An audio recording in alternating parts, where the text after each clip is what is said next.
बढ़ते हुए। और आपने देखा सुना कि किस तरह से देवेंद्र फडणवीस हो या फिर एकनाथ शिंदे हो, उनके द्वारा ये कहा गया, एकनाथ शिंदे अगर स्पेशली हम यहाँ पर बात करें गायत्री और अनूप, तो उनकी ओर से ये कहा गया कि हम सच्चे भक्त और ये आशीर्वाद जो है वो हमें प्राप्त है। यही कारण है कि जो धनुष्बाण है, जो तीर कमान है, वो दरअसल हमें मिला है। क्योंकि देखिए इस यात्रा पर और ये जो उनका 2 दिनों का दौरा है, इस पर संजय राउत भी तंज कसते हुए नजर आए। वो ये भी कहते हुए नजर आए कि इससे पहले हम भी कई बार गए हैं, लेकिन तब तो उन्होंने हमारा साथ नहीं दिया था, तब तो वो हमारे साथ नहीं आए थे। बिल्कुल, और देखिए शायद यही वजह है कि आज एकनाथ शिंदे अपने पूरे मंत्रिमंडल के साथ, विधायकों के हुजूम के साथ, सैकड़ों हजारों शिव सैनिकों के साथ अयोध्या की सड़कों पर लगातार आगे बढ़ते हुए प्रयास कर रहे हैं कि वो किस तरीके से जाके आज दर्शन करें, न सिर्फ पूजा पाठ करें। देखिए ये मूल स्वभाव भी रहा है शिव सैनिकों का, किस तरीके से वो राम मंदिर के मुद्दे को लेकर के आगे बढ़ते रहे। आपको याद होगा वो दौर जब राम मंदिर का मामला बिल्कुल गर्म था और आंदोलन को लेकर तमाम जो संगठन थे, जिसमें विश्व हिंदू परिषद से लेकर के अगर बात की जाए तो शिवसेना बहुत एग्रेसिव तरीके से आगे बढ़ रही थी। लेकिन आज ये मौका है, जब ये बड़ा मौका है एकनाथ शिंदे के लिए भी, जब मुख्यमंत्री बनने के बाद वो पहली बार अयोध्या आ रहे हैं दर्शन पूजा पाठ करने के लिए। हालांकि बार बार वो ये कहते हैं कि ये दौरा पॉलिटिकल नहीं है, लेकिन राजनीति में राम का और राम का राजनीति में हमेशा से ही तालमेल रहा है, हमें से सभी ने देखा है। भगवान राम ने अच्छे लोगों को राजनीति में उतार दिया, न सिर्फ उतारा बल्कि सिरमौर भी बना करके आशीर्वाद दिया अपना। तो ये भले ही दौरा राजनीतिक ना बता रहे एकनाथ शिंदे, लेकिन बड़ा संदेश देने का प्रयास यहाँ से जरूर उनकी ओर से है। हालांकि फिलहाल जो मेरी मौजूदगी है वो राम जन्मभूमि के बिल्कुल मुख्य द्वार पे, जहाँ से एंटर होना है एकनाथ शिंदे को, देवेंद्र फडणवीस को, साथ ही साथ पूरे मंत्रिमंडल को, विधायकों को। लेकिन इस बीच अयोध्या की सड़कों पर आज चहलकदमी करते दिखाई दे रहे हैं शिव सैनिक। 4 से 5 हजार ट्रेनें भर के शिव सैनिक यहाँ पर पहुंचे हैं। कल रात में पहुंच गए थे, कल कुछ दोपहर में पहुंच गए थे और कुछ आज सुबह पहुंचे हैं। लेकिन हजारों की संख्या में जमावड़ा है आज शिव सैनिकों का अयोध्या में, और साथ ही साथ पूरा का पूरा महाराष्ट्र कैबिनेट, या यूं कहे तो पूरी की पूरी महाराष्ट्र सरकार आज हाथ हिलाते हुए अभिवादन वे सभी का यहाँ पर करते हुए नजर आ रहे हैं। तस्वीरों में आपको साफ तौर पर दिखाई दे रहे हैं एकनाथ शिंदे कि किस तरह से वे गाड़ी में सवार होकर यहाँ से रवाना हुए हैं। और चूंकि अभी तक जो ओपन जिप्सी में वे सवार थे, लेकिन अब उस ओपन जिप्सी को छोड़कर वे अपनी गाड़ी में बैठ चुके हैं और गाड़ी से बैठकर वे यहाँ से रवाना हुए हैं। ये साफ तौर पर एक बड़ा मैसेज यहाँ से इस यात्रा के जरिए दिया गया। और अब आगे बढ़ते हुए एकनाथ शिंदे नजर आ रहे हैं। पंचशील वे पहुंचेंगे और फिर पंचशील पहुंचने के बाद वे वहां से प्रभु श्री राम के दर्शन करने के लिए जाने वाले हैं। तस्वीरें आपको साफ तौर पर नजर आ रही है। तस्वीरों में आप देख सकते, धीरे धीरे तस्वीरों में आप देख सकते हैं कि एक बड़ा कारकेट जो है एकनाथ शिंदे का यहाँ पर आपको दिखाई देगा।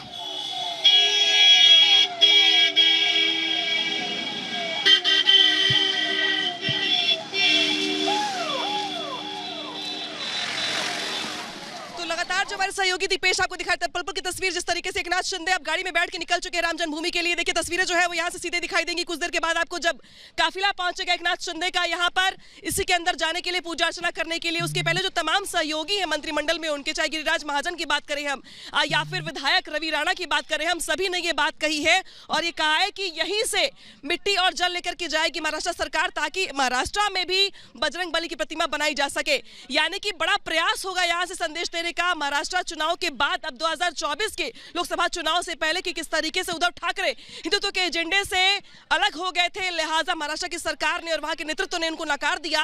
लिहाजा अब कमान एकनाथ शिंदे के हाथों में है और उनके हाथों में कमान होने के साथ साथ आज वो आशीर्वाद लेने आ रहे हैं भगवान राम का, जिसके जरिए वो प्रयास करेंगे कि जो संदेश यहाँ से जाए वो पूरी महाराष्ट्र पर असर दिखाए। और जिस तरीके से एकनाथ शिंदे कहते भी रहे कि बाला साहब ठाकरे का जो सपना था वो पूरा हो गया है, तो सपने को साकार होते हुए देखना वो भी चाहते हैं। लिहाजा जैसे एकनाथ शिंदे अंदर जाएंगे, पूजा अर्चना करेंगे, पूजा अर्चना करने के बाद जहां पे मंदिर का निर्माण कार्य चल रहा है वो वहां पर भी जाएंगे और देखने का प्रयास करेंगे कि मंदिर का निर्माण कार्य कहां तक पहुंचा है, कहां तक प्रगति है उसकी। देवेंद्र फडणवीस भी उनके साथ मौजूद रहेंगे, तमाम जो मंत्री हैं उनकी भी मौजूदगी साथ में होगी। एक तरीके से पूरी की पूरी महाराष्ट्र सरकार अयोध्या में मौजूद है भगवान राम की शरण में आशीर्वाद लेने के लिए, पूजा अर्चना करने के लिए। ये जो रास्ता देख रहे हैं आप सीधे, ये रास्ता आता है राम कथा पार्क से होते हुए, सीधा रास्ता है, ये सड़क को खाली करवा दिया गया है। पब्लिक ट्रांसपोर्ट के लिए पाबंदी लगा दी गई है। पब्लिक भी आपको दिखाई नहीं दे रही होगी इक्का दुक्का पुलिस गाड़ियों के अलावा। यानी कि ये जो सक्रियता है, ये जो अलर्ट है, ये बताने के लिए काफी है कि कुछ देर के बाद एकनाथ शिंदे अपने दलबल के साथ यहाँ पर पहुंचने वाले हैं। एकनाथ शिंदे के पहुंचने से पहले जो रामलला के मुख्य पुजारी सत्येंद्र दास वो अंदर जा चुके हैं, चूंकि पूजा अर्चना उनको ही करवानी है, लिहाजा वो पहले पहुंच गए हैं। इसके अलावा चंपत राय जो कि ट्रस्ट के महासचिव हैं, वो भी अंदर पहुंच चुके हैं, चूंकि वो ट्रस्ट के महासचिव है। मंदिर का निर्माण उनकी देखरेख में ही चल रहा है, लिहाजा वही दिखा के बताएंगे। एकनाथ शिंदे को पूरा का पूरा भ्रमण करवाएंगे कि देखिए मंदिर का प्रांगण कितना बड़ा होगा, किस तरीके का होगा, कब तक बन के तैयार हो जाएगा, क्या तैयारी उनकी ओर से। तो ये मंदिर का भ्रमण का जो कार्यक्रम होगा ये चंपत राय की ओर से करवाया जाएगा। साथ ही जो सत्येंद्र दास है जो कि रामलला के मुख्य पुजारी हैं, वो पूजा करवाएंगे। कहा यह भी जा रहा है कि अंदर विशेष पूजा अर्चना के साथ साथ आरती भी होगी, इस आरती में भी शामिल होंगे एकनाथ शिंदे। इसके बाद भ्रमण करेंगे अंदर, इसके बाद वो जाएंगे पंचशील होटल में जहाँ पे उनको प्रेस कॉन्फ्रेंस करना है। लेकिन शाम की आरती भी बहुत महत्वपूर्ण हो जाती है। और देखिए ये देखिए जो काफिला है एकनाथ शिंदे के गाड़ियों का वो दिखाई दे रहा है आपको। एकनाथ शिंदे अपने दलबल के साथ, मंत्रिमंडल के साथ पहुंच चुके हैं भगवान राम के दरबार में के अंदर प्रवेश करने के लिए, क्योंकि राम जन्मभूमि के लिए ये जो रास्ता है वो जाता है। और अब एकनाथ शिंदे दिखाई दे रहे हैं आपको, जो काफिला है उनका वो दिखाई दे रहा है आपको गाड़ियों का। दरअसल यहाँ से प्रयास होगा संदेश देने का महाराष्ट्र सरकार के लिए भी कि देखिए जिस हिंदुत्व के एजेंडे के लिए या जिस भगवान राम के मंदिर के लिए बाला साहब ठाकरे ने संघर्ष किया, आंदोलन किया, अब वो अब बनकर के तैयार हो रहा है। लिहाजा इसी अयोध्या से बड़ा संदेश देने का प्रयास होगा पूरे देश में कि देखिए उद्धव ठाकरे किस तरीके से हिंदुत्व के एजेंडे से किनारे हुए तो जनता ने भी उनको किनारे कर दिया। अब एकनाथ शिंदे के हाथों में कमान है, लिहाजा चाहे मुख्यमंत्री हो या फिर उप मुख्यमंत्री हो, दोनों आज भगवान राम की शरण में होंगे, पूजा अर्चना करेंगे, आरती करेंगे। और ये इस बीच बड़ी अपडेट यहाँ पर ये भी है। और ये देखिए जिस तरीके से जो काफिला है गाड़ियों का, वो देखिए आप सिक्योरिटी गार्ड्स किस तरीके से यहाँ पर, ये देखिए मुझे लगता है कि शायद वो कुछ बात करने के लिए, देखिए अब देखिए यहाँ पे शिंदे जी कुछ बात करेंगे।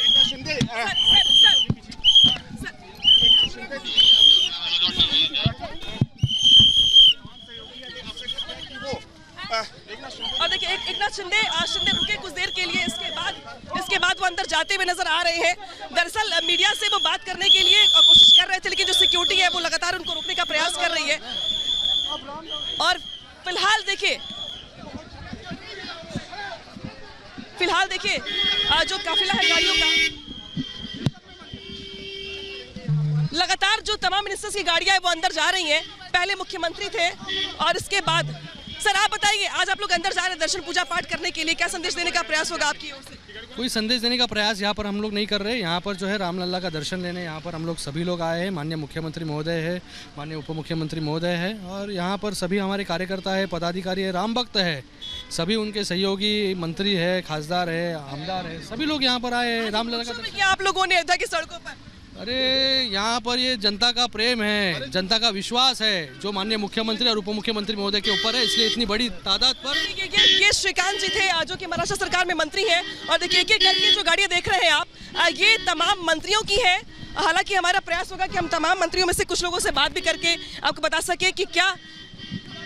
और सर आप बताइए जिस तरीके से आप लोग दर्शन पूजा पाठ करने जा रहे हैं, इसके पहले रोड शो किया आप लोगों ने, क्या मंशा आप लोगों की ओर से है? क्योंकि कहना तो ये है कि ये पॉलिटिकल यात्रा नहीं है, लेकिन संदेश तो जाएगा ना राजनीति में भी। नहीं, हमने खुद ने कोई भी यात्रा नहीं निकाली है, ये उत्स्फूर्त स्वागत किया है एकनाथ शिंदे साहब का यहाँ के लोगों ने। और यही खासियत है इस दौरे की कि जो पिछले जो 2 दौरा हो गए थे वो नियोजित दौरा नहीं थे। सिर्फ कांग्रेस राष्ट्रवादी के साथ जाने के बाद मैं अभी तक हिंदुत्व भूला नहीं हूँ, ये दिखाने के लिए वो 2 दौरा था। ये उत्स्फूर्त दौरा था और ये बड़ा दौरा है, न भूतो न भविष्यति ऐसा दौरा है। ये कहना इनका कि ये पहली बार है जब मुख्यमंत्री बनने के बाद एकनाथ शिंदे आ रहे हैं यहाँ पर पूजा अर्चना करने के लिए। और ये देखिए इस तरीके से तमाम जो लोग हैं उनकी मौजूदगी है इन गाड़ियों में। और ये देखिए यहाँ पर आप बताइए सर, पूजा अर्चना करने जा रहे हैं आप लोग, कितनी श्रद्धा, क्या भाव आज भगवान राम के लिए? राम के लिए तो सब दुनिया में भाव है, हमारे दिल में तो सबसे ज़्यादा भाव नहीं है। ऐसा कोई नहीं कह सकता कि राम की जी बारे में किसके भाव नहीं है। हम राम जी को यही कहने जा रहे हैं कि जो बाला साहब जी का सपना था वो सपना आज पूरा हो रहा है। भगवान करे जो हम पे टीका कर रहे हैं वो भी कल के दिन रामलला का दर्शन लेने आ जावे। क्या हुआ यहाँ पर जिस तरीके से यहाँ पे तमाम जो मंत्री हैं उनकी ओर से कहा जा रहा है कि और ये देखिए यहाँ पर ये देखिए जो तमाम मिनिस्टर्स हैं और जो बाकी जो सहयोगी हैं उनसे बात करेंगे हम। आप लोग अंदर जा रहे हैं पूजा अर्चना करने के लिए, क्या कुछ खास मांग भी होगी आप लोगों की ओर से? श्रद्धा भगवान राम से कुछ मांगने के लिए भी है क्या? भगवान राम से मांगने की जरूरत नहीं पड़ती, भगवान राम का दर्शन मात्र से ही काम हो जाते हैं। पिछली बार आदरणीय मुख्यमंत्री जी ने दर्शन किया। आप लोग अब कौन सा काम बचा हुआ है 24 के चुनाव का? अभी 24 का चुनाव है और महाराज फिर से एक नाथ जी मुख्यमंत्री बने और महाराष्ट्र में जिस तरीके से विकास की गति रुकी पड़ी थी और उस विकास की गति को आगे बढ़ाने के लिए, तो देखिए विकास की गति को आगे बढ़ाने के लिए आशीर्वाद लेने आए भगवान राम का ये कहना है। तो तमाम मिनिस्टर से हम बात कर रहे थे और कोशिश कर रहे थे कि हम मैक्सिमम लोगों से बातचीत कर पाए। और ये देखिए जो काफिला है वो खत्म होने का नाम नहीं ले रहा गाड़ियों का, क्योंकि मिनिस्टर्स के साथ साथ जो विधायक हैं उनकी भी यहाँ पर गाड़ियाँ हैं और सभी यहाँ पर पहुँच रहे हैं पूजा अर्चना करने के लिए। तो देखिए एक लंबा काफिला राम जन्मभूमि के बाहर दिखाई दे रहा है और सभी का ये कहना है कि ये यात्रा पॉलिटिकल नहीं है, लेकिन हाँ अयोध्या के लोगों का प्यार है, बेशुमार है, लिहाजा कोशिश की गई यहाँ पे कि लोगों से मुलाकात की जा सके। तो ये देखिए राम जन्मभूमि के बाहर का जो प्रवेश द्वार है उसके बाहर तमाम जो मिनिस्टर्स हैं अब वो यहाँ पर पहुँच चुके हैं। सभी मैक्सिमम लोग जो है गाड़ियाँ छोड़ करके अंदर जा चुके हैं, क्योंकि कुछ लोगों की गाड़ियाँ अंदर चली गई, कुछ लोगों की अंदर नहीं जा पाई। लेकिन यहाँ पर जो है देखिए